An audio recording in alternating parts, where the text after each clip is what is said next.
Hello beautiful soul! Welcome back to my channel. This is Mei-chan. I'm from Japan, Kabayan Scorpio. This reading is for you. Tingnan natin na iyong January 11 to 17, 2026. Maraming salamat muna kay Sir EM Square 2. Sa hindi ko maalala, no? Baka makalimutan ko ito. EM Square, EMC Square 2. Sa iyong thanks donation, sir, maraming salamat po. EMC Square 2, sa iyong thanks donation, maraming salamat po. At syempre sa aking mga subscriber, yung subscriber cross-watcher, at sa mga bagong pasok dyan, welcome na welcome kayo sa bahay ni Ate Aimee. Salamat din sa naktaba ng puso ninyong mga comments. At sa mga nagpa-personal reading, marami pong salamat. Kung gusto niyo na energy niyo lang talaga, ang gusto niyo makuha natin, all the details is in description below. Pakicheck na lang po. General reading tayo, Scorpio, kunin mo lang ang sayo at itapon na ang hindi naman sa'yo. Maaring vice versa, energy mo, energy ng person mo, energy ng malapit sa puso mo, nangyayari or mangyayari pala. Use your own intuition, lawakan nyo ang inyong isipan, ano man ang gender mo, ano man ang edad mo.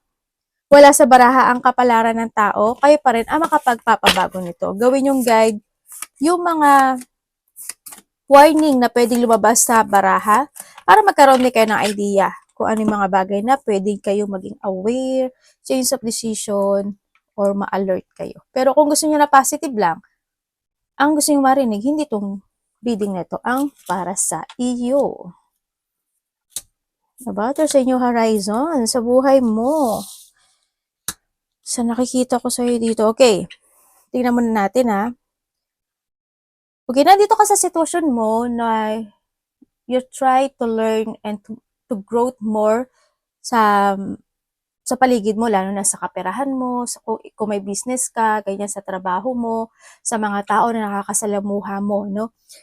Ang nakikita ko sa iyo dito, you feel at peace, nakafocus ka talaga when it comes sa iyong mga pangarap sa buhay this time. And then, nakikita ko naman sa iyo, starting a new beginning into your life, no? Nahandun na unti-unti na rin na nagkakaroon ng mga nangyaring pagtatapos na burden, no, sa iyong buhay this time. Na, kumbaga, unti-unti na siyang nare-resolve or nakakaraos na. Kumbaga, maybe the past, may mga naganap na hindi naging maganda. No, you feel burden, struggle, or may mga problema talaga na naganap o nangyari in the past. And this time, mas more kang nagiging okay this time. Oo, syempre, hindi mo maaalis din na may mga sitwasyon na hindi pa gano'n na healing, no? Pero nakikita ko na sa side ko naman na mag-ending na rin siya. Syempre, may mga bagay na hindi mo pa kaya ma-accept this time, sa nakita ko dito. Handun pa rin na minsan you feeling stuck or minsan is nagkakaroon pa rin mga dissatisfaction, ganyan, you feeling nalo-loss of thought ka, ganyan, may mga nagiging ang action mo is nagiging on and off, mga ganon. Or may mga action ka na nagiging on and off, no? Yun ang nakikita ko sa iba sa inyo. Yung iba naman sa iyo, you feeling bored, ganyan. O kaya naman may mga maybe you're still waiting for something sa ibang aspeto ng buhay niyo. Maaaring nagkakaroon ng mga problema, hindi naman siguro lahat, siguro problema sa financial, sa iba sa inyo, no? Pero or maybe may mga parating na ganun. Ako nakita, hindi siya ganun na mag-stay in a long kasi dito sa sitwasyon kasi nahandito si Sun. Ibig sabihin is maaring before ending of the 2026 is maaring magkakaroon ng mga pagbabago lalo sa buhay mo, no? So nakita ko to kasi may mga bago mag-uumpisa, may mga bagong situation na action or may mga bagay na mamasterin ka rin kasi. Hindi man before ending of 2026, maaring mangyari ito sa inyo starting by the summer, no? Maaring nahandoon na magkakaroon ka ng more enlightenment in some aspect of your life. May nagkakaroon ka ng mga 2 to 3 person na nagkakaroon ng dealing sa iyo or maybe there's a partnership sa iba sa inyo. Nagkakaroon ng mga ganun, may mga collaboration din ako na nakikita sa iyo dito.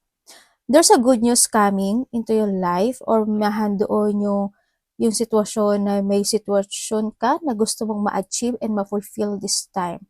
Pero you still waiting pa doon, no? Maaari nakakaramdam ng sadness or feeling abandoned or feeling rejected in some aspect of your life. Mag-ingat din kayo when it comes sa sarili nyo, no? Yung mga may sakit dyan, if ever na meron man, maraming opportunity na darating sa'yo. Maraming offer ako na nakikita sa'yo dito. No, mag-focus ka lang to give effort and hard work. Meron kang minamaster ah. Tingnan natin ah. May mga happiness situation ako na nakikita sa'yo na parating.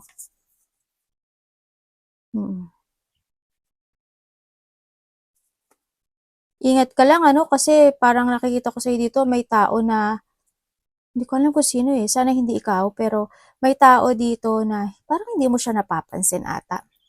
Na parang there's something, nagiging sneaky yung energy nitong tao na to. Pero nakikita ko kasi sa'yo parang happy ka, ganyan. Okay ka. But you need to trust sa intuition mo ha, if ever man. Basta inyo is a breadwinner. 24, 29, 4, 36. And is 17. Meron tayo Sagittarius, Scorpio, Libra, Pisces, and Cancer. Okay. Aba, ganun. May alaga kayong ibon? So, iba sa inyo, nandito ka sa sitwasyon mo na may mga tao, no? Isa, dalawa, or 3 man yan. May mga tao na nakapagbibigay sa'yo ng kasiyahan. You feel love dito sa sitwasyon. Or maybe your family, no? Sa iba sa inyo. You know your purpose. Andun yung sigla, andun yung confidence, andun yung self-vitality, no? Sa sitwasyon mo. Maaari magkakaroon ka ng questioning or magkakaroon ka ng quarrel man yan.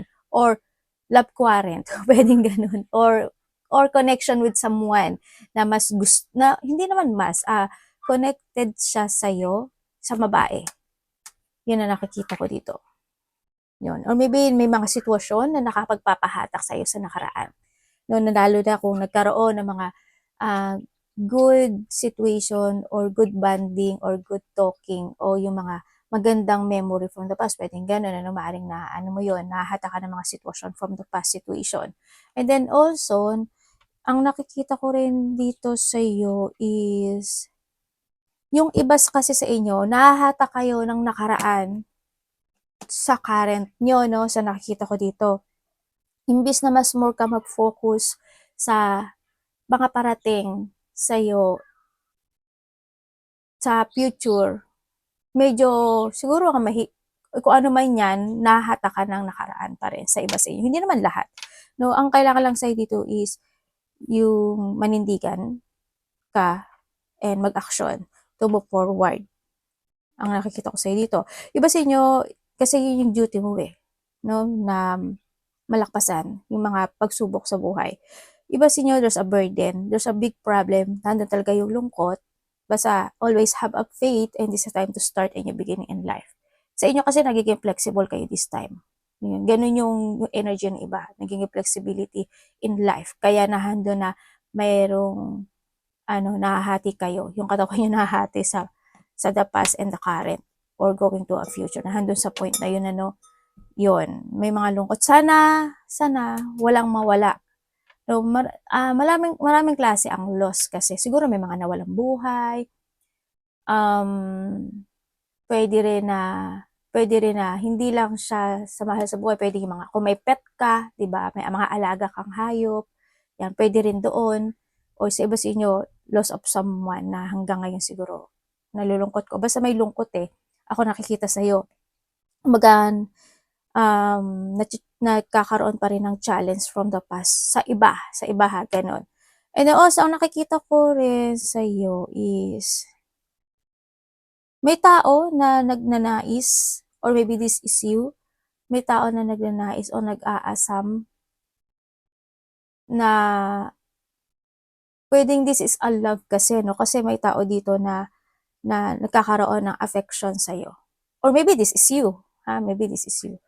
Yan, nagkakaroon ng mga paghanga or crush man yan or paghanga man yan. Someone want to give a love. Maybe ikaw, you want to give your love with someone or to your family rin. Ganun na nakikita ko. Siyempre, of course, siyempre family, di ba? Yun, and may mga pagtulong ako nakikita. Yan, may mga pagtulong. There's a positivity naman din na nagaganap. Luck, growth, and achievement is coming sa buhay mo, but you need to start a new beginning in life, ha? Yan ang sinasabi dito. Kasi iba dito, baka nagkakaroon ng extension in some aspect of your life. May pagtulong din, ako nakikita, either may tutulong sa'yo or may tao kang tutulungan. Merong parating sa buhay mo na higit pa sa inaasahan mo darating. May parating na hindi ko alam mo, maybe related to a love or related connection or related sa family, pwedeng ganun. Iba sa inyo is maaring kayo is nasa bahay, maybe na, or yung bahay mo tuloy. Sabi ko sana yung bahay mo nagtatrabaho. Sa bahay ka, dun, maaring dun yung trabaho mo, pwedeng ganun. Or you are more on relax sa bahay, pwedeng ganun. Yun ang nakikita ko ha, sa iba sa inyo.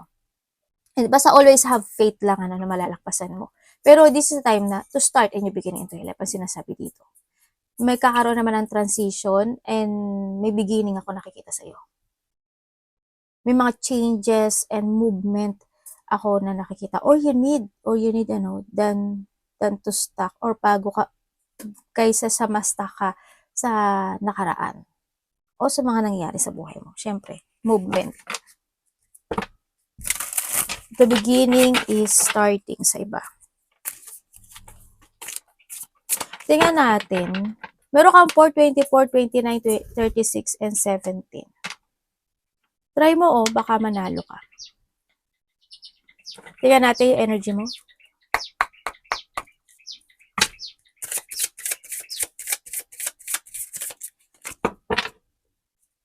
Energy niya this week. Ano anak? Gusto na. Ay, may death. May namatay. Nakita, may gumanon eh. Ibig sabihin, may delikado? Or merong kang kakilala na nawala? Yun na nakita ko. May lumitaw kasi siya. Your energy.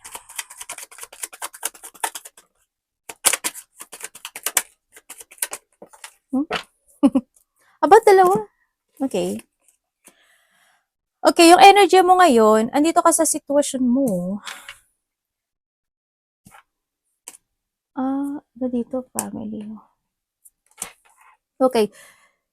Nandun naman yung confident mo. Andun ka sa sitwasyon mo na hindi ka naman nawawala ng pag-asa this time. You always speak out sa nakikita ko dito sa'yo. May mga bagay ka na ina-analyze. Yung energy mo kasi you're analyzing something o kaya may mga bagay ka na pinaprogress. Pero ang nakikita ko sa'yo, it's not pursuing. Yun. Siguro ano ka lang, you are patiently waiting with something. Pwedeng ganun. Ako nakikita. Kaya hindi ko nakikita yung movement o yung action na ito ha, sa iba sa inyo. And then also, ang nakikita ko rin, parang hindi kita binunutan ng maraming baraha. Sige na lang. Last na lang natin ko yun. Yun na nakikita ko sa'yo dito. Maaring nagkakaroon ka na connection sa dalawang tao na mas bata sa iyo. No? Maaring ganun sa iba sa inyo. And then yun nga, nandun ka sa point na nasa sitwasyon ka na bahala na, parang bahala na. Parang nandun ka sa point na, bahala na. Yung iba sa inyo nandun sa point na yan. Parang you're still waiting or na may hinihintay ka, maybe, sa iba sa inyo. Yun. Maring naghihintay ka na bagong simula, na may mga hinihintay ka na mga fortunate outcome into your life. Ganun. Parang nandun ka sa point na may mga bagay ka na, o sitwasyon na nagiging very understanding ka. Yun. Parang yung parang you enjoy your life lang. Nandun ka sa point na yun. Bahala na, basta I enjoy my life, ganito, ganyan, ganun. Noon. Kumbaga, hindi ka talaga nagpo-progress sa situation. Yung movement of progressing, ganun. Sa nakikita ko dito. Nagkakaroon, kumbaga, ng pagpapaliban in some aspect of your life. Yun nakikita ko sa iba sa inyo. Hoping, this is the past. Sana hindi lahat. Hoping lahat kayo is nangyari na yon or hindi man mangyari sa inyo. Pero may nakita ko dito na there's a bad news. Hindi ko alam why. Kasi di ba kanina ko pa siya nakikita. Yan. Pero sana hindi kayo. Sana hindi nyo energy ito. Anong parating kay Scorpio? Uy, may ano ka, santo. Ay, hindi pala.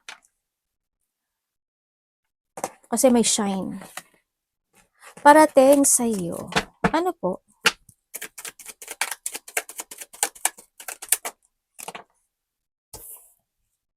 Okay.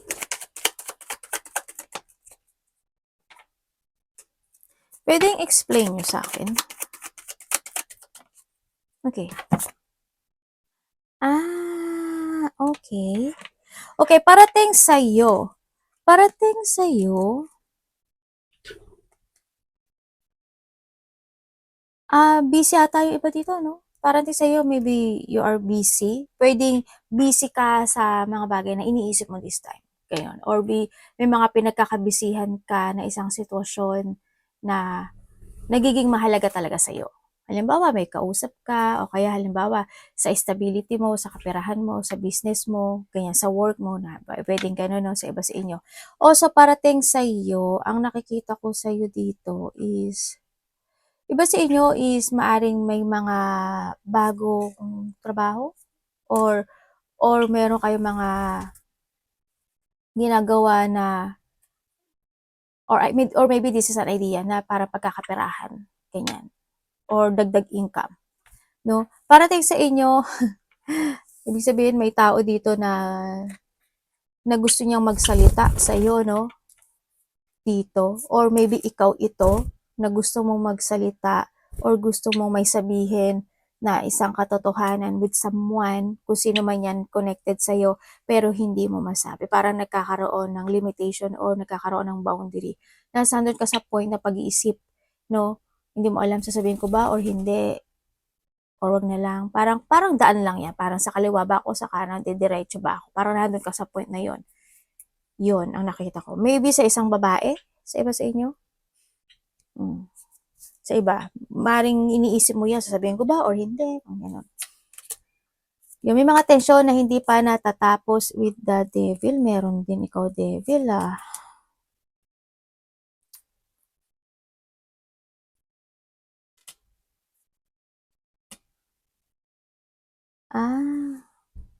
Okay. Ibig sabihin, mayroong tao na may masamang intention sa'yo dito. Okay, parating din sa'yo is, kung medyo kulang ka sa tulog, or maybe night shift ka, o kaya naman ano ba to, may mga nagigising ka sa gabi, pwedeng ganun, bumawi ka by the next day, no? Sa nakita ko dito. O, so parating sa'yo, may darating sa'yong papasok na pera. May papasok na pera sa'yo, sa nakikita ko sa'yo dito, tsaka either pera siya or valuable things coming sa iba sa inyo. May malalaman ka raw katotohanan. May malalaman kang katotohanan na ito is isang tensyon sa nakaraan na hindi naging maganda. Parang ganun. Basta may malalaman kang, either this sa bad news. Ganun. May malalaman kang bad news. Pinaka the best sa last is may malalaman kang bad news. Napubulol si ate. Yun ang nakikita ko dito. Hindi maganda. Pwede may magsasabi sa'yo or malalaman mo siya. Yun ang nakikita ko dito, Maybe in the past, hoping hindi lahat, may mga unhappy situation into your life. Nagkakaroon or magkakaroon, no? May mga makakancel Hindi ko alam why, pero may mga makakancel na sitwasyon. Hindi ko alam kung may ika-cancel ka or may makakancel or may madi-delay na doon sa point na yun, ano. You feeling unwelcome in some aspect of your life, o may mga bagay o sitwasyon na hindi nag-fit in sa'yo, sa nakikita ko rin sa'yo. Meron din dito ako nakita na maybe unhappy situation kasi, maybe relationship or sa family man yan. O kaya is may tao na tulad ng nahan dito na parang humiwalay, umalis, lumayo, parang nahan dun sa point na yon. sa nakita ko dito, no? May mga situation na hindi nag-work out or may mga situation na hindi na-achieve or na lack of achieve or na lack of success kasi ito nakita ko, hindi siya naging stable. Or maybe dito sa sitwasyon mo is may mga sitwasyon na hindi nagiging stable. Pa sa ngayon, ha? Pa sa ngayon. Devil. Yun ang nakikita ko. Ayoko naman kayo bigyan ng ng lost hope, di ba? Basta, as long as nag-action kayo, magbabago buhay nyo, as in. Kasi sa action yan eh. With action. Ang nakita ko dito is para magkakaroon ng clear mind ka or babalik yung iyong mental strength this time kasi may mga sitwasyon maire-release mo na yung sarili mo, makakaramdam ka na ng freedom. Ganun. Pero hoping sa iba is you need to take it action at kailangan mo talaga manindigan. Yun ang nakikita ko dito. Meron ako nakikita na bahay. Hindi ko alam kung gusto mo magpagawa ng bahay, magpa-renovate ng bahay, or may sira yung bahay mo, or basta something bahay. Magbibenta ka ba ng bahay? Nagkakaroon ba ng struggle when it comes sa bahay? Or maybe, iba dito is a family, pwedeng ganyan.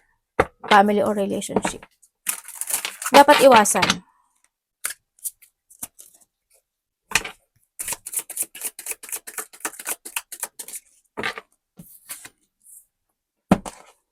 Ano po to?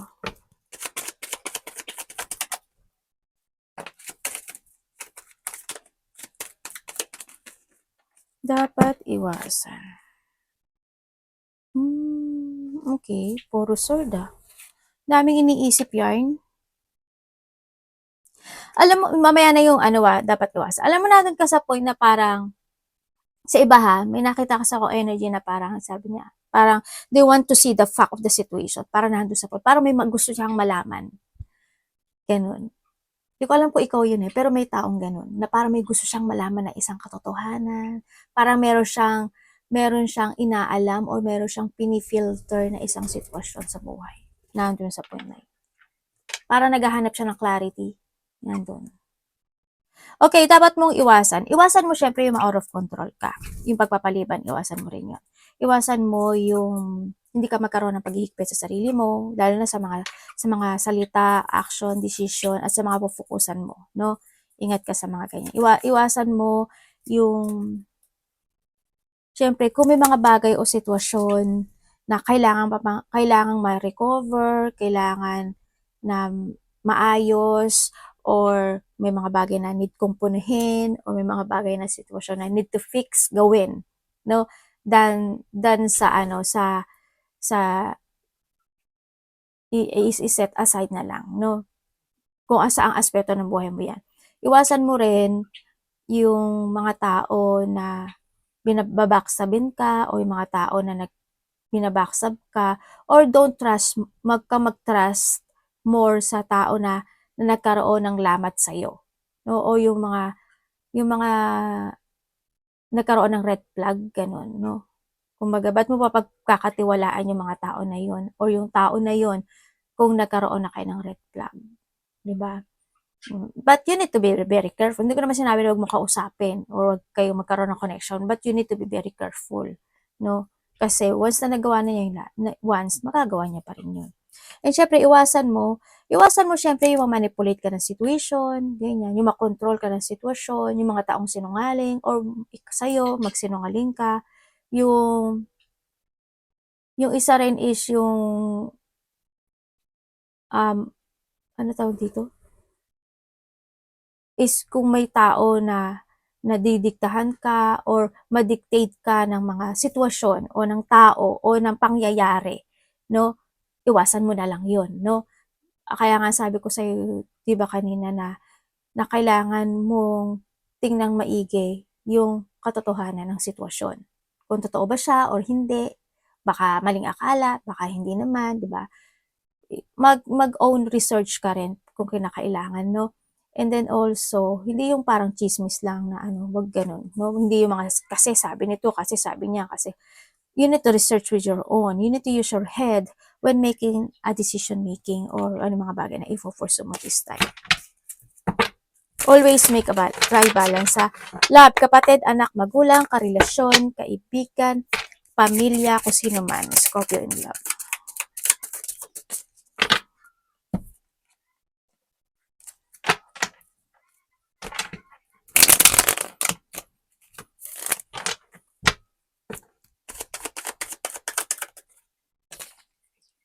Love.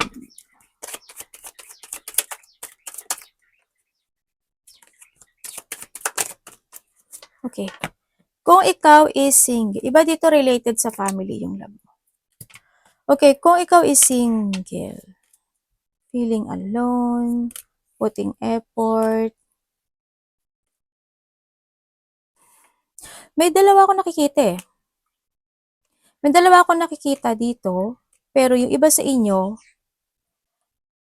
may dalawa ako nakita pero isa, hindi ko alam kung dalawa sila mismo or isa lang, maybe two or isa sa kanila, is either may relasyon ito or may pamilya na.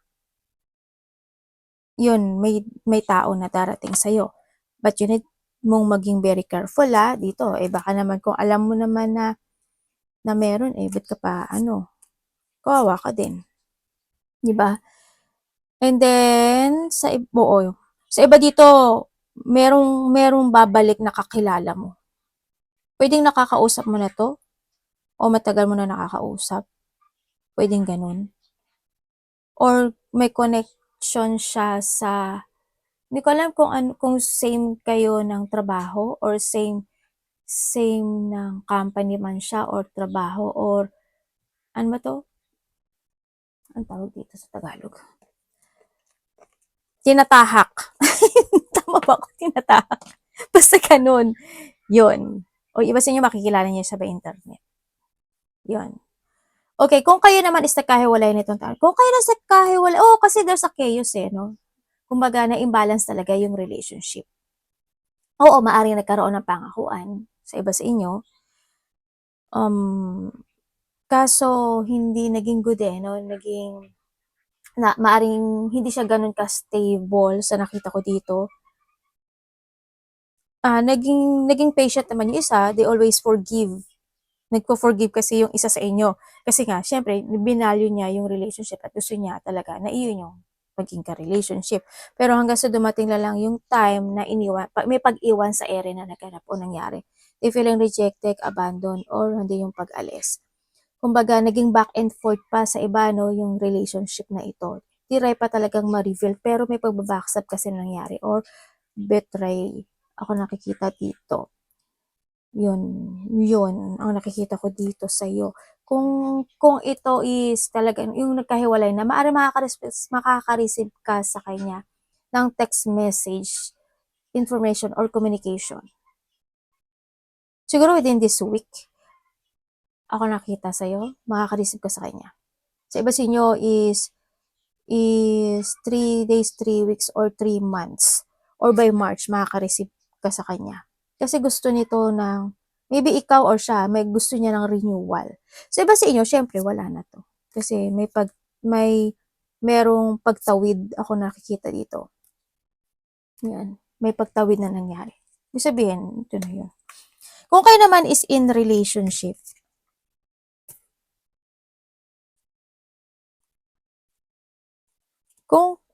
may buntis? May buntis? Mabubuntis? Buntis, manganganak, ganun. Meron.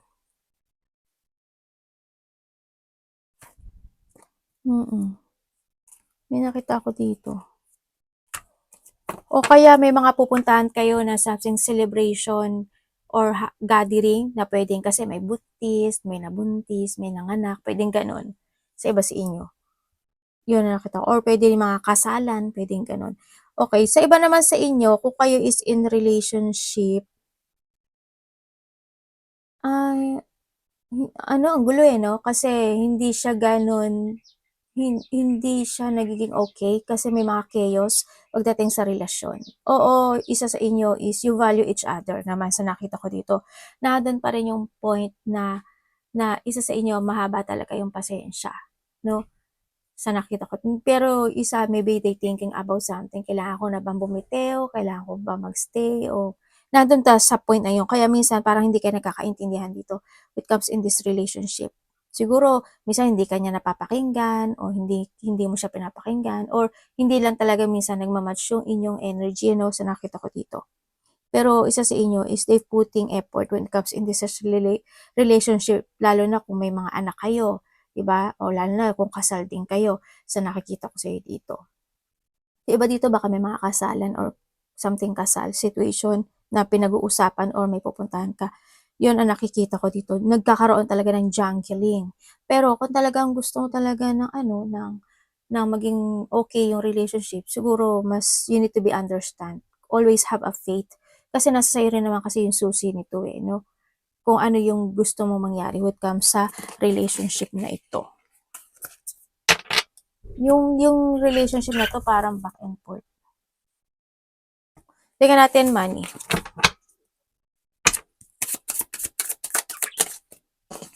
Ay, ba't ganito ang money mo? Bakit naman po ganito ang money niya?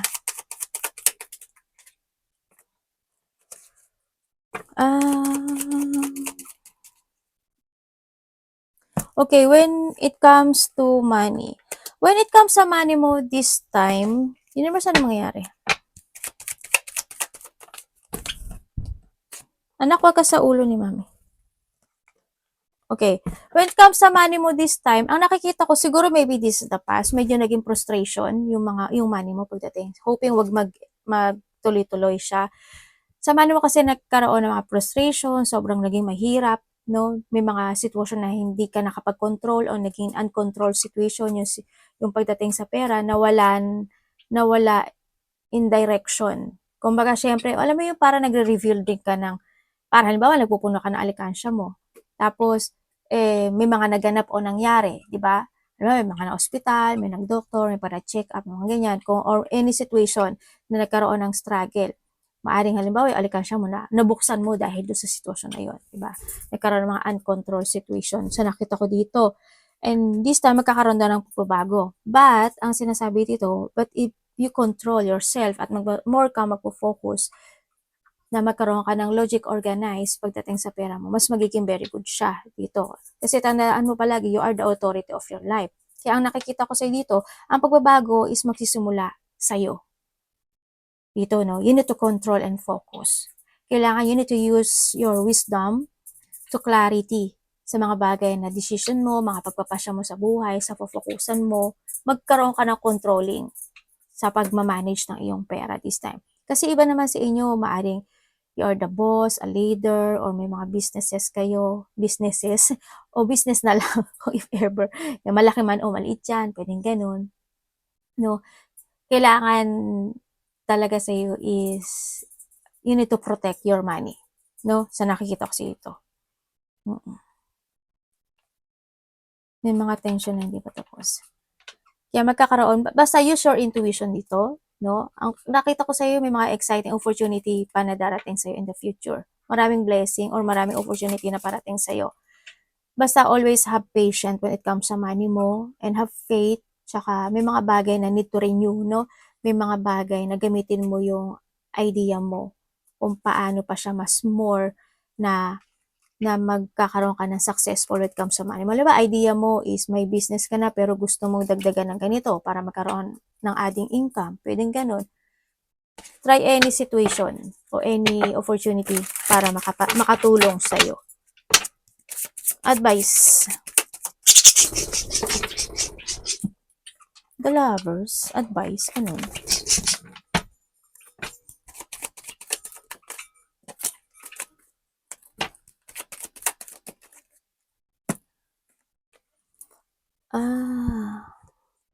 Okay. Okay, when it comes sa advice, you need to be strong. Always have a purpose. Kailangan daw sa'yo is always ka dapat na may clear mind. Always try to make it balance. Whatever holding you back from the past situation this is a time to leaving behind, no? This is a time to move forward. Mas more ka maging strong, wiser this time. And kinakailangan na talaga ng mag-moving forward. Yun na nakita ko. Given hard work. Given hard work sa situation, may mga bagay na need to accept na rin this time para pumasok na rin yung positive in life sa buhay mo. No? Mag-try ka na magkaroon ka ng mga new strategy, try to progress, o try mong i-analyze yung mga bagay na to.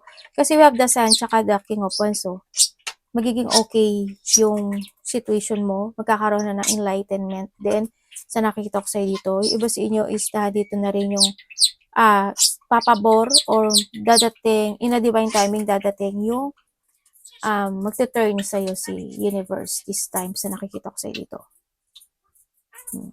So, iba dito, this is magiging ano siya, October, parang ganun, October or by the summer, pwedeng ganun, or iba sa inyo is may pagtahak na gagawin sa buhay. Mga bago opportunity or new directions in life. Yun na nakita ko sa iyo. May mga abundance, abundance, celebration, either married, happiness, enjoyment.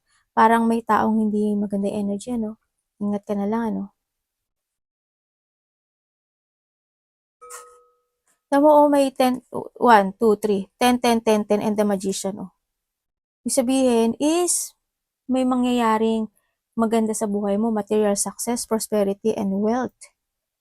Alam mo, mayroong sa iba sa inyo, there's a miracle coming in life. Hindi ko lang alam in what way niya ibibigay sa iyo, pero may mga himalang magaganap sa buhay mo.